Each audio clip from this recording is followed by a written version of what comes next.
সত্যিকার ভালো স্ত্রীর জীবনের সবচেয়ে দামি সম্পদের নাম হচ্ছে তার স্বামী।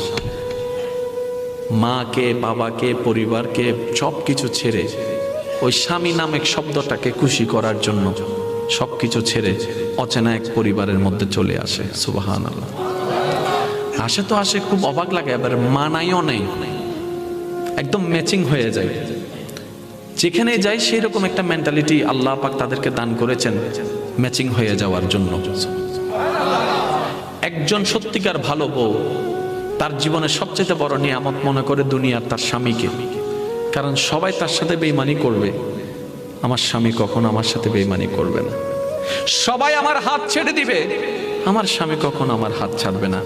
এখানে যারা বিবাহিতরা আছেন, আমি ছোট্ট মানুষ হিসেবে শ্রদ্ধার সাথে একটা কথা বলি।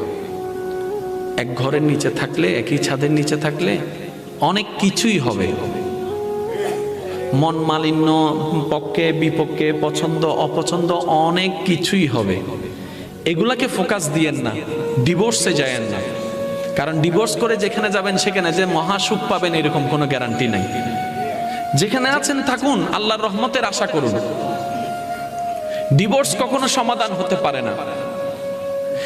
স্বামীর কাজ হচ্ছে স্ত্রীদেরকে মায়া প্রদর্শন করা, মহাব্বত প্রদর্শন করা, কেয়ারিং পছন্দ করা। কেয়ারিং